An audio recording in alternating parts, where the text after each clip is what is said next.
ด้วยท่านครูบาอาจารย์พระมหาเถระพระเถรานุเถระพระสังฆพระสงฆ์องค์เนรทุกรูปทุกองค์ด้วยความเคารพอย่างสูงสุดยิ่งครับผมสวัสดีเจแล้วก็แสดงความนับถือลุงแหนนแล้วก็พ่อน้อยหนุ่มอาจอบคนรูปหล่อตัวขอความผาสุกความเจริญในธรรมจงบังเกิดแก่คณะสัตยาญาติโยมศรัทธาสาธุชนคนดีเขาทุกท่านวันนี้รายการปกตินั้น จะเป็นรายการมรดกธรรมคำเมืองดำเนินรายการโดยพระเดชพระคุณหลวงพ่ออังวรศรีลาภิรักษ์เจ้าอาวาสวัดสายมูลตำบลแม่กาอำเภอสันปะตองจังหวัดเชียงใหม่เนาะตีห้านี่เป็นรายการของพระครูบรรยงครับ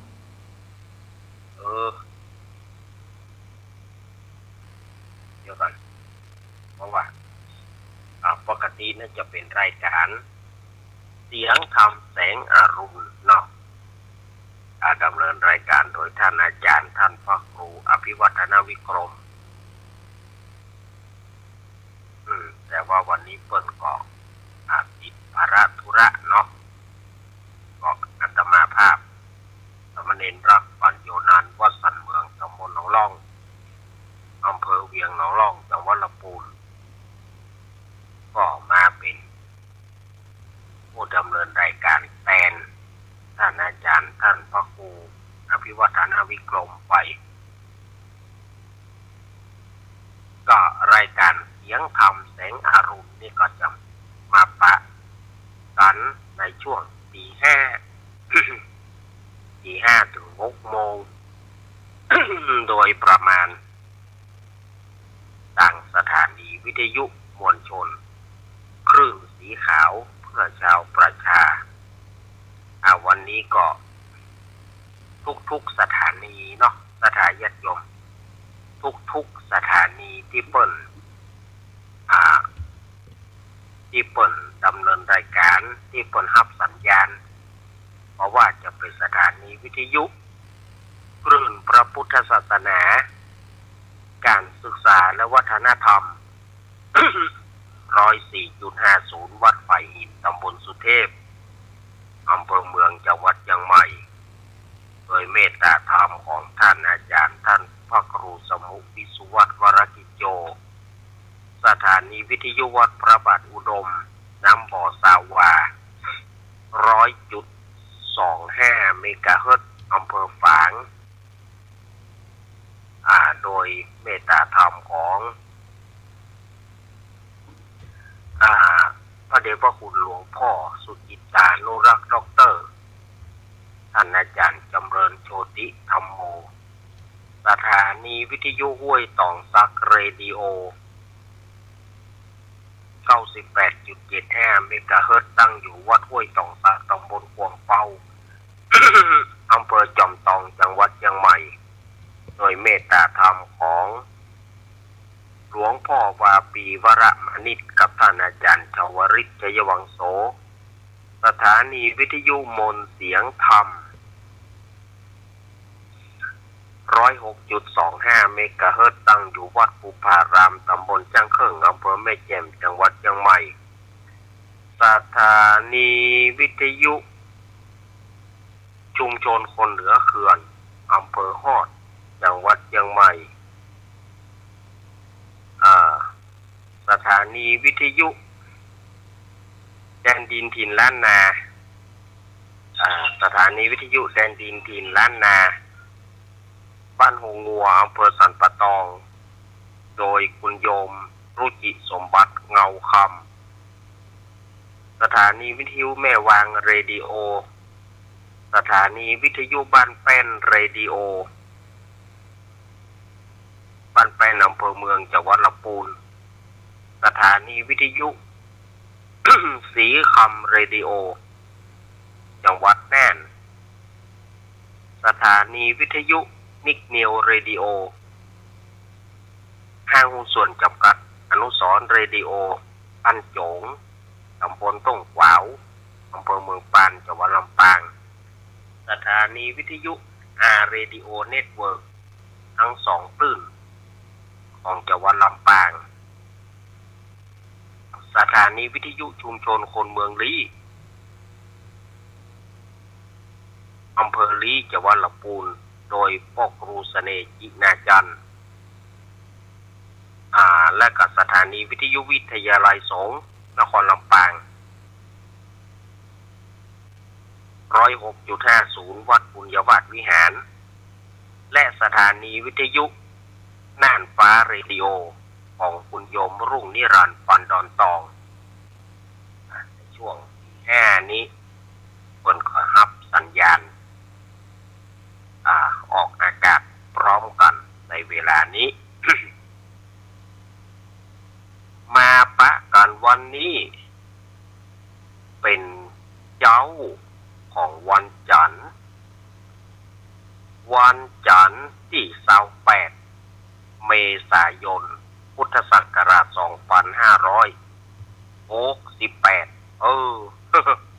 วันนี้เลข8มาปะทะกันเนอสถานญาติโยม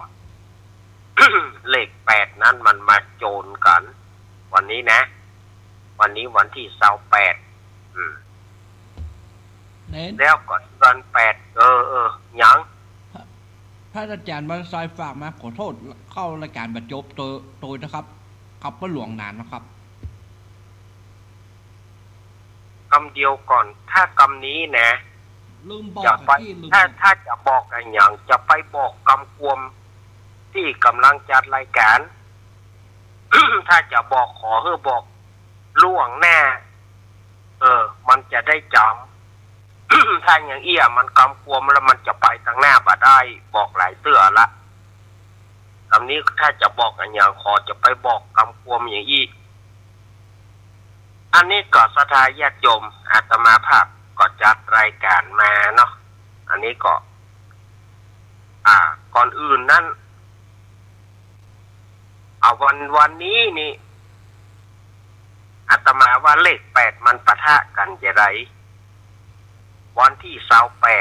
28และเดือน8เหนือเดือน6ใต้ออกมานี่2ค่ำวันนี้เดือน8ออกมาแล้วนะ2ค่ำพร่ำว่าเป็นเจ้าวันจันทร์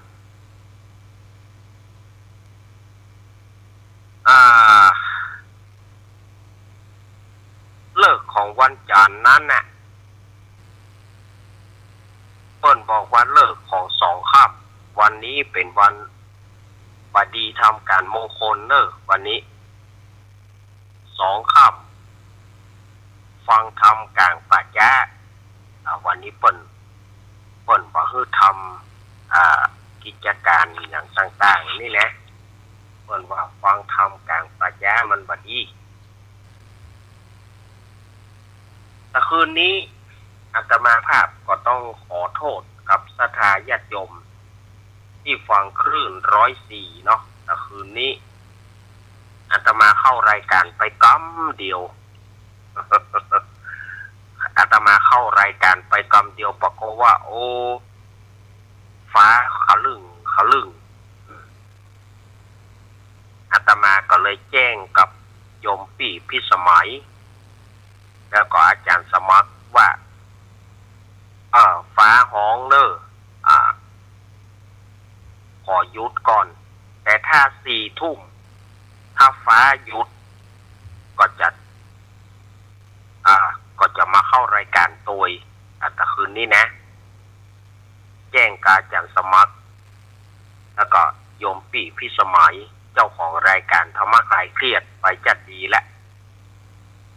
เอาไปเอามาปรากฏว่าพอเขาวางหูมันแห้งไปติ๊กมาติ๊กตะพ่องก็ว่าเนี่ยบัดจัดไปว่าถ้าจัดไปเกิดฟ้าเพียฟ้าผ่ามาเฮาจะเนี่ยจะได้ กิดฟ้าเพียฟ้าผ่ามามันไม่ใช่อันตรายเฉพาะเฮามันไปหมดยิ่งเฮาใจโทรศัพท์เฮาก็ใจคลื่นทางอากาศมันก็ลำบากแต่เมื่อตะคืนเนี้ยพอ4 ทุ่มเอาย่ำบัดถึง4 ทุ่มดีเอาเลี้ยวสถานญาติโยมมันมาทั้งฟ้าเพียมาทั้งฝนก็เลยบัดได้เข้ารายการที่104สักกำตะคืนนี่นะแฟนรายการที่ถ้าฟังนิทานตะคืนนี้ก็จะมาขอสุมาอภัยขอโทษแต่เนอะมันเป็นเหตุสุดวิสัยเพราะว่ามันเป็นเหตุด้วยฟ้าด้วยฝนเนาะทีแรกก็บอกว่า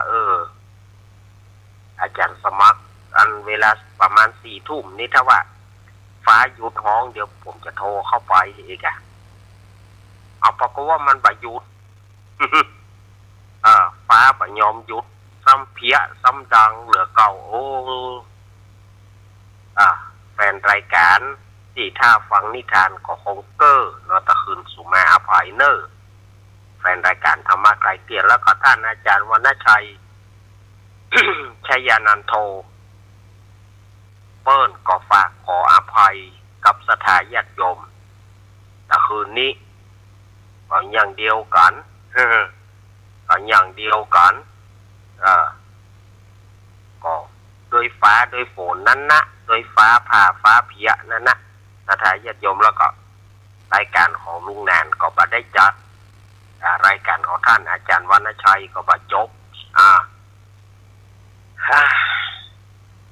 ถ้าเข้าถึงหน้านี้นี่นะมันต้องญาติโยมที่เป็นนักฟังรายการวิทยุช่วงพฤษภามิถุนาจนถึงช่วงพรรษานี่จนถึงช่วงพฤษภามิถุนาไปจนถึงตุลานี่นะสถานญาติโยมอาตมาจะแจ้งไว้กับสถานญาติโยมว่าช่วงตั้งแต่พฤษภามิถุนากรกฎาสิงหากันยาตุลามันเป็นช่วงที่มันเข้าสู่เขตหน้าฟ้าหน้าฝนคนโบราณเพิ่นว่ามันเป็นช่วงหัวปีมันเป็นช่วงหน้าฟ้าหน้าฝนนักฟังวิทยุต่างหลายก็ขอให้เข้าใจว่าบางทีนั้นรายการมันบ่ค่อยจะเสถียรกันเท่าใดมันบ่เสถียรเพราะหยังบางทีมันเป็นเหตุด้วยฟ้าด้วยฝนยิ่งวิทยุว่าเดียวเฮาใช้ระบบดิจิตอลใช้ระบบอินเทอร์เน็ตเมื่อเฮาใช้ระบบดิจิตอลอินเทอร์เน็ตใช้คอมพิวเตอร์มันก็ความอันตรายมันก็มีเวลาหน้าฟ้าหน้าฝน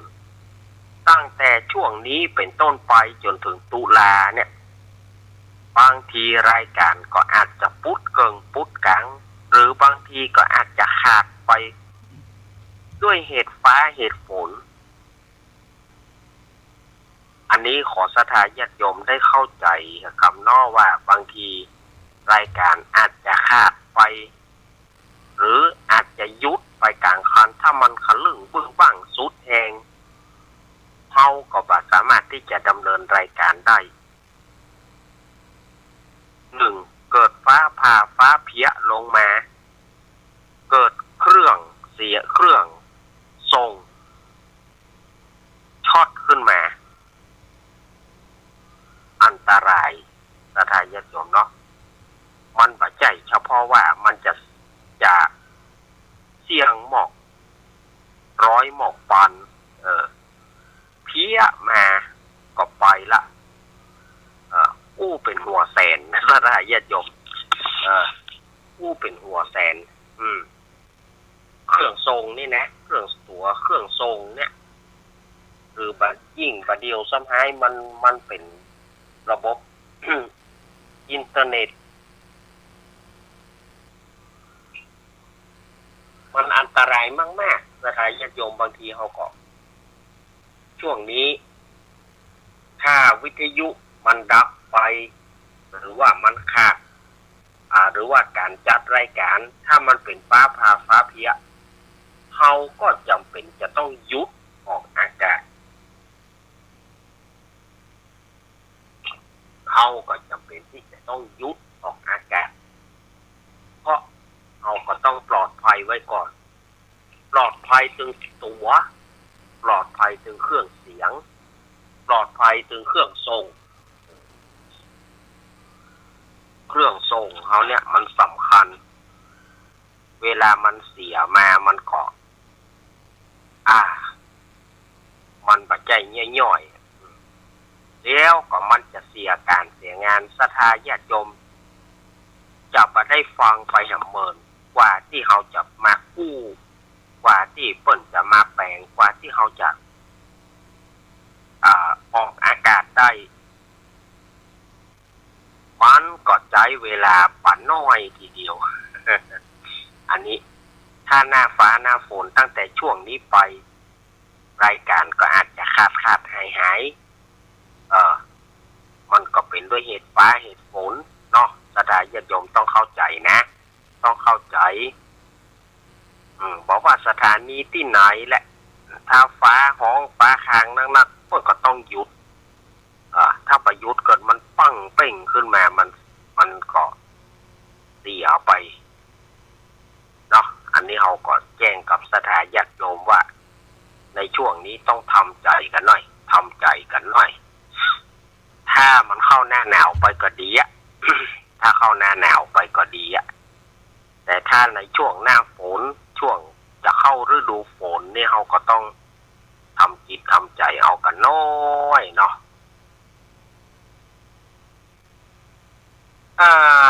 วันนี้ก็เมื่อมาปะกันแล้วก็บ่ฮือกลัดแล้วเสียเวลาศรัทธาญาติโยมผู้อารัมภบทไปก่อนนักละฤดูกาลพัดเปลี่ยนหมุนเวียนไปฝนตกมาฝนเริ่มโปรยปลายมาเปิ้นว่ามันเป็นฝนหัวปีถ้าถามว่าในตามวิทยาศาสตร์ทั่วไปก็จะบอกว่ามันจะเข้าหน้าฝนถ้าในตามพุทธศาสตร์หน้าฝนก็คือหลังเข้าพรรษาก็คือวันเข้าพรรษา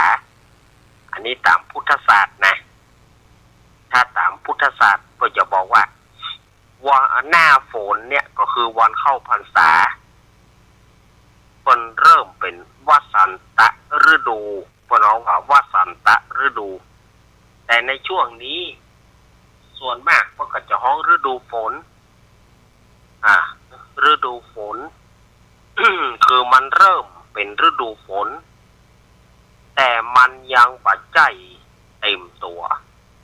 มันเริ่มหัวปีขึ้นมามันยังปัจจัยฤดูฝนที่แท้จริงเตื้อฤดูฝนที่แท้จริงหรือว่าวสันตฤดูนั่นน่ะมันจะมาในวันเข้าพรรษาอย่างปีนี้เนาะปีนี้เข้าพรรษาวันที่11 กรกฎาคมอาจจะเข้าพรรษาวันที่11 กรกฎาคมหน้าฝนเต็มตัวหรือว่าวสันตฤดูเนี่ยมันก็จะมาในวันที่11นั่นนะ11 กรกฎาคมวันเข้าพรรษาอันนี้เป็นหน้าฝนเข้าเต็มตัวเลยนะหน้าฝนที่เปิดถวายผ้าจำนำพรรษาถวายผ้าอาบน้ำฝนกันเนี่ยที่เปิดถวายผ้าอาบน้ำฝนที่เปิดต้องถวายผ้าอาบน้ำฝนแด่ภิกษุสงฆ์นี่อันนี้ก็คือเป็นฤดูกาล ฤดูฝนที่แท้จริงแต่ประเดี๋ยวนี้มันก็ พอถึงพฤษภามันก็ตกแล้วเหรออาจารย์ก็มันตกมันก็ไปช่วงที่หัวปีมันฝนมันก็เริ่มมาแต่มันยังบ่ใจฤดูฝนเข้าเต็มตัวเตื้อถ้าในหลักพุทธศาสตร์ก็จะเป็นช่วงเข้าพรรษาไปต้นไปเนี่ยจะเป็นหน้าฝนที่แท้จริงอันนี้ก็เพราะว่าเปิ้นป่อนมาลูก เปิ้นป่อนมาฮ้อน4 เดือนฝน4 เดือนหนาว4 เดือนเนี่ยต่อปีนี่นะมันมีฤดูกาลของมันฮ้อน4ฝน4หนาว4มันก็รวมเป็น12 เดือนถ้าเป็นภาคใต้เนี่ยฤดูฝนเปิ้นจะมี8 เดือนฤดูหนาวเปิ้นมีฤดูหนาวฤดูร้อนเปิ้นจะมี4 เดือนภาคใต้นะเปิ้นว่าฝน8แดด4คำว่าฝน8แดด4เนี่ยก็คือว่ามีฤดูฝน8 เดือนฤดูร้อน4 เดือนบ่มีหนาวบ้านเฮาภาคเหนือภาคเหนือแล้วก็ภาคกลางบางส่วนมันจะมีอยู่ฤดูฝน4 เดือนฤดูร้อน4 เดือนฤดูหนาว4 เดือนของเฮาที่ทั่วไปเฮาเนี่ย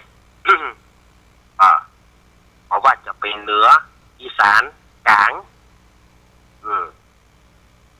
เหนืออีสานกลางตะวันออกวันนี้นะจะมีฤดูอยู่3 ฤดู3 ฤดูก็คือว่าฤดูร้อนฤดูฝนฤดูหนาวอย่างละ4 เดือนเปิ้นแบ่งเอาร้อน4 เดือนเนอะฝน4 เดือนหนาว4 เดือนแต่มันตรงกันข้ามกับภาคใต้ทั้งก็อยู่ประเทศไทยเฮานี่นะก็อยู่ประเทศไทยเฮาเนี่ยแต่ว่าภาคใต้จะแปลกกว่าภาคใต้มีฝนถึง8 เดือนมีร้อน4 เดือนแต่บ่มีหนาวนั่น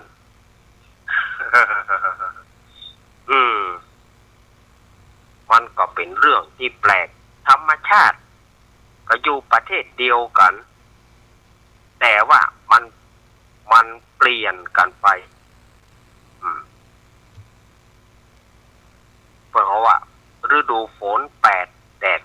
4ก็คือมันมีแค่ฝนกับร้อนแต่บ่มีหนาว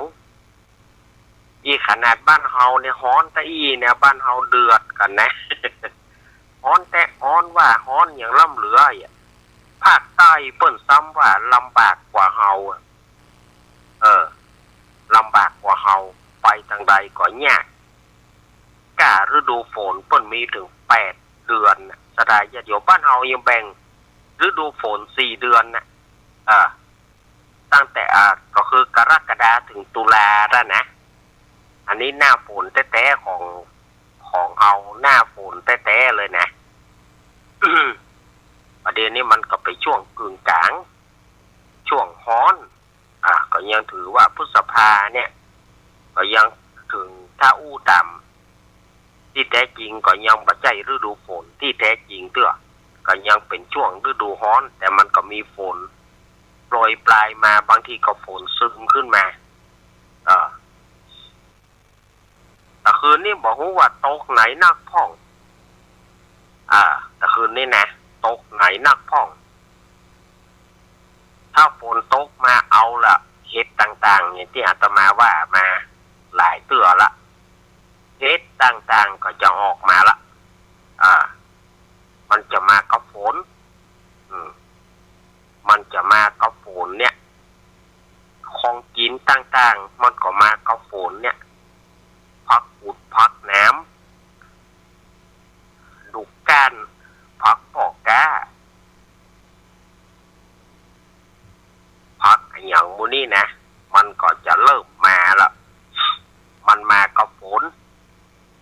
นมาก็ของกินต่างๆมันก็เริ่มมาแย่ถ้าไปปลูกพริกปลูกข้าวปั้งนี่เนาะปลูกพริกปลูกข้าวปั้งสมัยแต่ก่อนพวกก็รอเดือน8เนี่ยถ้าฝนลงก็เอาไปปลูกก็จะได้กินแต่ประเดี๋ยวมันอย่างว่านะฝนมันบ่ค่อยซ้ำฝนประเดี๋ยวมันบ่ค่อยซ้ำมันตกแล้วก็แล้วนะสมัยแต่ก่อนนี่ถ้าว่าวันหนึ่งนี่มันตกมา2535นี่เนาะเอาละมันก็เขาปลูกพริกปลูกข้าวปั้งปลูกปลาทั่วดินปลูกหยังอย่างคนเฒ่าแต่ก่อนว่าเอาวันเนอร์เดือน8มาแล้วฝนตกมาแล้ว เอาอันนั้นนี่ไปปลูกปลาทั่วทองนี่นะปลาทั่วทองปลาทั่วมันนะเนี่ยปลาทั่วทองประเดี๋ยวนี้หายเซ็บเจื้อมันก็ได้ให้ปลาค้างกะปลาทั่วทองนี่นะปลาทั่วทองทั่วมันนี่แต่ก่อนถ้าว่าเดือน8มาสมัยพ่อแม่เนาะเปิดปลูกถั่วทองเนี่ยพอถึงฤดูกาลพอถึงช่วงเข้าพรรษาช่วงเข้าพรรษาก็จะเก็บถั่วแล้วเนอะเก็บถั่วทองนี่เก็บถั่วทองแล้วสมัยก่อนเปิ้นบุ๊บนะบุ๊บถั่วคือบุ๊บเพื่อกากมันแตก บุ๊บเอาในมันเปิ้นเอามาตากแห้งเหรอตากคือมันแห้งแล้วก็บุ๊บถั่วอาตมาก็ยังได้เงียบตัวเปิ้นอย่างนะได้บุ๊บถั่วตัวเปิ้นนะแต่ก่อนปลาถั่วทองนี่นะเปิ้นเอาใส่คู่โลกเอาใส่คู่เข้าอยู่ในคู่ปุ่นบุ๊บถั่ว กายเนอะมันเป็นกายเนาะถั่วทองอันเนี้ยกายไปบุ๊บปลาถั่วแล้วเปิ้นเอาไปขายในปุ้นเปิ้นเอาไปขายเจียงใหม่พวกกันนะมันจะว่าขายตามบ้านเอาไปขายในเวียงเจียงใหม่เอาไปขายในเวียงเอาไปขายรถยนต์ส่วนตัวก็บ่ใจมีอย่างเดียวไปขึ้นรถโดยสารพุ่นหาบไปแบกไปหาบเม็ดถั่วไปเอาไปขึ้นรถปากทางตะลี่ขึ้นไปเวียงบางทีเปิ้นก็มีรถโดยสารเข้ามาก็ขอติดเปิ้นไปรถโดยสารเปิ้นมาก็ขอติดขอเอาครัวไปขายปากทางตะลี่เอาไปขายเชียงใหม่พุ่นนะขายถั่วสมัยแต่ก่อนถ้าเอาปลูกถั่วเดือน8ก็ได้กินละปลูกพริกเดือน8ก็ได้กินละอาหารการกินมันก็เริ่มมีอย่างเฮ็ดต่างๆมันก็จะเริ่มออกแต่มาสมัยนี้ฝนมันตกแล้วตกเลยเมื่อไหนมันจะซ้ำขึ้นมามันบะโซนกันสมัยแต่ก่อนนี้ฝนมันตกวันนี้วันพุธมันเอาแถมวันฮือเอาแถมเนี่ยน้ำมันพอเจิ่งนองแล้วพอได้กินอ่ะเขาปลูกอย่างก็อุ่นใจได้กินแล้วฝนตกมาซ้ำกันมันก็เริ่มจะได้กินปลูกอันใดก็จะเป็นผลขึ้นมาปลูกบะแตงบะอย่างขึ้นมาปลูกพริกปลูกถั่วปลูกอย่างขึ้นมาก็จะได้กินปลูกยาเนี่ยปลูกยาเพื่อเขาว่ายาแรงยาสูบยามอนนี่นะยาสูบนี่ปลูกมาเอาไว้ไปเก็บเอาจนซีปุ่นไปเก็บยาขายเตาบ่มสมัยก่อนเพิ่งเสียบยาหรออาตมาขอนี่รับจ้างเสียบยานะตัว105 บาทแต่สดาญาติโยม102 บาทก็เจอมาแล้วนะ100เสียบนะ 100 ต่อ 2 บาทมาถึง100 ละ 3 บาทมาถึง105 บาท100 เสียบก็นะจะได้เสียบยานี่ถ้าคัดไม่เสียบนี่เจ้ามันเอาอันสั้น เอาอันยาวคือเขาเอาอันยาวคือเขาปัดตำว่าใดบอกว่าเนกว่าที่มันจะได้100เนี่ยมันวันค่ำวันค่ำนั่งเสียบยารับจ้างสมัยก่อนถ้าเขาบ่รับจ้างก็บ่ได้กินสมัยก่อนจะต้องรับจ้างถ้าหน้าแล้งก็เกี่ยวต่อเฟืองจะรับจ้างเกี่ยวต่อเฟืองรับจ้างอย่างไปถ้ามาคืนประเดี๋ยวนี่จะได้กินวาสดาญาติโยมเฮ้ยแดดสมัยตะก่อนเขาว่าฮ้อนแล้วแดดสมัยก่อนเขาว่าฮ้อนมันก็รับจ้างไปรับจ้างได้อยู่กลางต้งกลางนาได้อยู่นะยามประเดี๋ยวนี่ก็ลองกับอาตมาว่ามันได้กินแดดในสมัยนี้ก็แดดในประเดี๋ยวเนี่ยมันค่อยเกินไปหำราสดาญาติโยมแดดก็แดดแตะแดดว่านะแต่ก่อนเขาว่าฮ้อนเขาทนได้นะเขาไปรับจ้างเขาไปเนาะลบอยู่กลางต้งกลางนาเขาลบอยู่กลางต้งกลางนาก็ได้อยู่ลบอยู่ห่มไม้ใจคาลบอยู่ห่มไม้แกลบอยู่ตุกกลางต้งไกมันก็พอดีอยู่ลูกฮ้อนก็แย้งฮ้อนก็แย้งมันคลายฮ้อนไปแล้วบอกเขาก็เข้างานต่อไปรับจ้างกว่าจะได้เงินมันปัจจัยเป็นเรื่องง่ายๆกว่าจะได้สตางค์20 กว่าจะได้สตางค์10 บาทกว่าจะได้สตางค์20 บาทประเดี๋ยวนี่มันเงินก็ง่ายแล้วก็คงบ่มีภัยจะไปแย่แดดนอกจากท่านที่ผู้ที่เป็นกรรมกรต่างๆผู้ที่เป็นกรรมกรผู้ที่เป็นทำงานก่อสร้างเนี่ยมันเลี่ยงบ่ได้แดดร้อนเปียกร้อนก็จำเป็นได้ไปสมัยเฮาแต่ก่อนเฮามันก็เอาแหงกุดแหงเก้าหรอหน้านี่ฝนมาแล้วบอกปลูกหอมเนี่ยหอมแดงนี่นะปลูกหอมแดงปลูกพริกปลูกหยังรับจ้างกันไปได้10 บาท5 บาท10 บาทกว่าจะได้5 บาท10 บาทมาสมัยแต่ก่อนมันกะของขีบต่างๆมันก็บ่แปลงสดาญาติโยมกะของขีบต่างๆมันก็บ่อย่างนั่งหนาซื้อกินพ่อง หากินตำแพะตำปลาพ่องเสาะผักเสาะไม้กินไปแต่หน้าบัดเดียวนี่ที่เสาะที่หากินมันบ่มีเมื่อที่เสาะที่หากินบ่มีอย่างใดก็ซื้ออย่างเดียวซื้ออย่างเดียวอย่างที่อาตมาว่าไปวันนั้นสมัยก่อนเพิ่นบอกว่าประเทศไทยเนี่ยเมืองไทยเขาเนี่ยในน้ำมีปลาในนามีข้าวแต่บัดเดียวเนี่ย มันบ่มีงานละในน้ำบ่มีปลา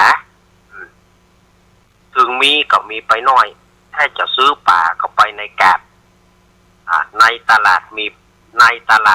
ปลาในนามีสวนบ่ม่วงกะลำไยมันมามีข้าวล่ะซื้อกินข้าวเอา ซื้อกินข้าวเอาข้าวแป้งก็จะเป็นได้ซื้อแป้งเปียงไหนก็จะไปได้ซื้อขนาดข้าวแป้งเจ้านาก็เดือดร้อนอยู่ว่าข้าว เจ้านานี่ว่าเข้าตึงบ่แปลงเจ้านานี่ว่าเข้าถูกแต่คนบริโภคบอกแปลงผู้บริโภคบอกแปลงผู้กินอย่างเฮานี่นะผู้ซื้ออย่างเฮานี่ซื้อเข้าแปลงแต่แปลงแบบแต่เจ้านานี่บอกเคยได้ครับว่าเข้าแปลงบ่ถูกใจเจ้านานี่ว่าขายเข้าถูกเข้าอย่างถูกเดือดร้อนประท้วงประท้วงรัฐบาลแล้วรัฐบาลเล่าเรื่องเข้าประท้วงกันเดือดร้อนกันเรื่องเข้าปลูกเข้าบ่ได้กินปลูกเข้าเสียเวลาปลูกเข้าก็ถูกแต่ผู้บริโภคผู้ที่ซื้อกินนะบอกว่าเข้าแปลง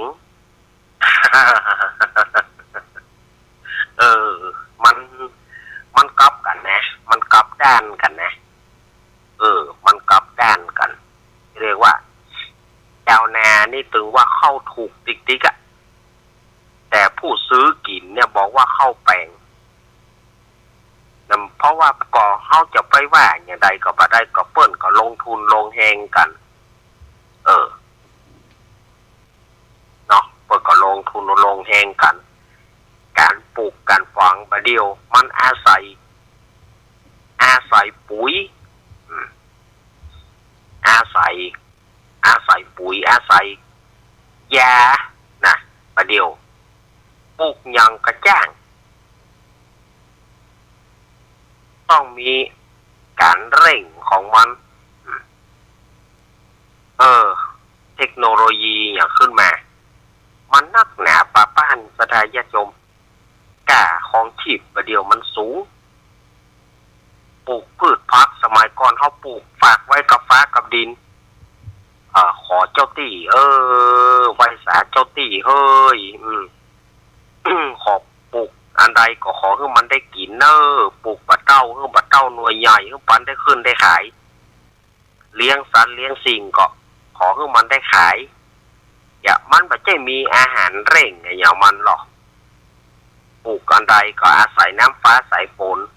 ขอให้มันใหญ่ก็ได้ขายก็ทดแทนเจ้าตี้เลี้ยงเจ้าตี้ไปแต่สมัยบัดเดียวมันทั้งอาศัยไอ้อย่างต่างๆธรรมชาติบัดเดียวมันเปลี่ยนกันไปก็อาศัยเคมีอาศัยปุ๋ยอาศัยยาอาศัยสารบ่ม่วงจะปล่อยตามธรรมชาติก็จะบ่ได้กินก็ต้องอาศัยสารปลาลำไยก็ต้องอาศัยสารไอ้อย่างต่างๆต้องอาศัยเร่งเพราะว่ามันจะประทานกินคนบะเดียวหัวอย่างนี้มันจะประทานกินเมื่อมันจะประทานกินต้องใส่สารลำไยต้องใส่สารบะม่วงต้องใส่สารนี่และส้มเป็นพวกส้มพวกอย่างนั้นเอาบ่ฮู้ว่าเพิ่นใส่สารอย่างบ่ม่วงลำไยนี่ก็เนี่ยประเดี๋ยวมันจึงกล้าของชีพกล้าทำให้ทำนาปลูกข้าวปลูกอย่างมันก็อาศัยหมู่นี้มันก็เลยแปลงแล้วเวลาไปขายมันถูกเจ้านาก็เดือดร้อนเข้าถูกแต่ว่าคนซื้อนี่บอกเข้าแปลง คนซื้อบอกลดลงพ่องเตอรัฐบาลลดลงพ่องเตอเข้าแปลงแต่ตรงกันข้ามกับเจ้านาบอกเข้าถูกรัฐบาลขอให้มันเข้าแปลงนั่นเราประท้วงกันแต่ละปีก็เพราะอย่างเพราะเจ้านาลงทุนไปนักก็อยากจะได้ทุนคืนแต่ผู้บริโภคเขาเนี่ยมันซื้อแล้วก็บอกว่ามันแพงเกินตาหน้าก็ขอจักกะเยอะก็ไปจักกะเยอะกันมาสดายญาติโยมมันก็เลยเป็นสิ่งที่มันบาดเลี้ยว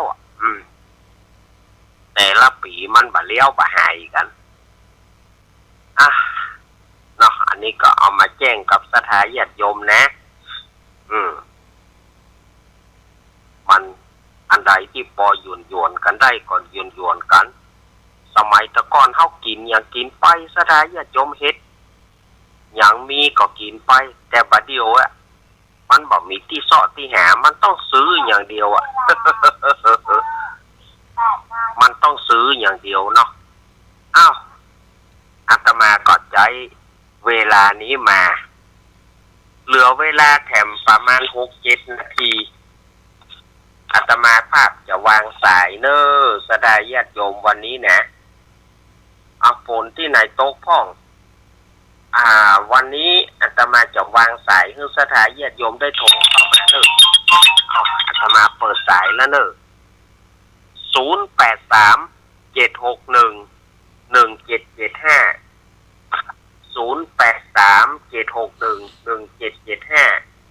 อาตมาจะวางสายเนอช่วงที่เหลือด้วยนะโทรเข้ามาเนอไปจะโทรเข้ามาฝนตกในพ่องตะคืนลองโทรเข้ามาเนอะมีก็หา มีก็โทรเข้ามามาจากกันเนอะช่วงเวลาที่เหลือเนาะก็เดียวเวลาจะหมดถ้าเวลาหมดก็ช่วง 6 โมงก็จะเป็นรายการของหลวงพ่อสังวรศรีลาภิรักษ์เพิ่นจะต่อจากอาตมานี่นะ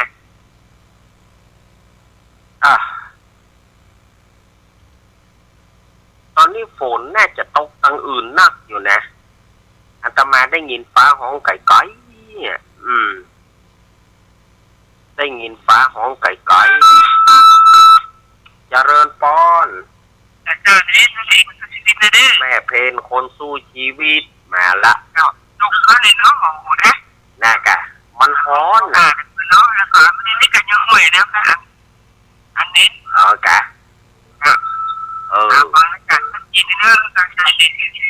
เอาขอบคุณแม่เพนขอบคุณเนอมาละเจริญปอนอาจารย์ยาวหลงเงินแม่พังอยู่เนอจากลำปางมันไหลน้อยแม่น้อยอุตุดีแม่น้อยอุตุดีฝนตกก่อนตะคืนนี่เจ้าตกน้อยเดียวเจ้าตกน้อยเดียวนะเจ้าแต่มันลงห้องแต่มันตกหนักเจ้าหมอกเย็นเนี่ยอาจารย์หมอกเย็นแน่เนาะเจ้าหมอกหญ้ากำลังตื่นแน่เนาะเจ้าหมอกมันร้อนลงไปเนาะมันร้อนล้ำนะเจ้าร้อนแตะร้อนว่านะเจ้าครับยินดีแม่น้อยเด้อแม่น้อยแม่เป็นกำลังใจนะกำลังใจเนาะยินดีเนอเจ้าสัตเห็นเจ้าแม่น้อยอุตุดีแม่บ้านไร่นาน้อยลำปางเจริญปอนไปเจ้าลูกเองอีแม่ลูกเจ้าแต่ลูกไอ้แม่ที่นอนอยู่อยู่ที่นอนอยู่ที่นอนอยู่นี่หนออดบ่ได้ก็ลองโทรมาหนอแม่ลูกเจ้าเดี๋ยวแม่เท่าเรื่องทุกคนเจ้าฝนตกก็แม่ลีฝนตกก็ฝนมันตกมันแต่เดี๋ยวลูกเอ้ยแต่คืนนี้บ่มีบ่มีเทฟ้าห้องฟ้าเพียเนอะไปครับฝนตกกำลังอย่าต่ำบ้านโฮงบ้านโฮงแค่ต่ำว่าต่ำบ้านโฮงแต่เนี่ยฟ้าผ่าฟ้าจะแม่ตะคืนนี่นะไฟแป๊บครับจัดรายการกับประจบกับสักคำตะคืนได้จัดแม่ใจปิดเลยก็มันบ่ไหวเนี่ยว่านะฟ้าเพียฟ้าฟ้าเพียฟ้าผ่าตะคืนกำลังใจแม่เนอลูกแม่กำลังใจลูกยินดีแม่เนออยู่ดีมีสุขเนอแม่บุญหลงแม่บุญหลงเปิ่นกับเหมือนแม่เฮาเพราะว่าเปิ่นอายุเปิ่นแม่เฮา91แม่เฮ้ยศรัทธาญาติโยมเฮ้ย อ้าวสถาญาติโยมปัจจะโทรเข้ามาโทรเข้ามา083-761-1775โทรเข้ามากูมาจากการทำสักกรรมหนึ่งเดียวเวลาจะมาจะหมดละ แต่ตอนนี้มันก็ยังอาตมาแต่เจ้าเมื่อลูกมาก็ไปดูทางนอกนะมันก็อ่อยปอกแป๊กอยู่นะแต่ได้ยินฟ้าห้องไก่ๆอยู่จะต้องบ้านปล่อยสัญญาณมาได้เลยครับเนาะรักสายหนึ่งเจริญปอน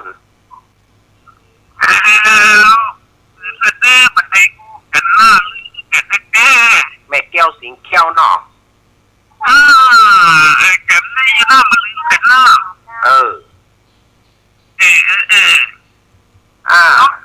ตกแต่คืนนี่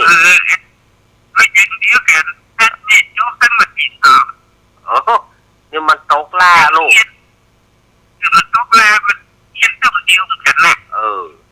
ยินดีแม่เนอะ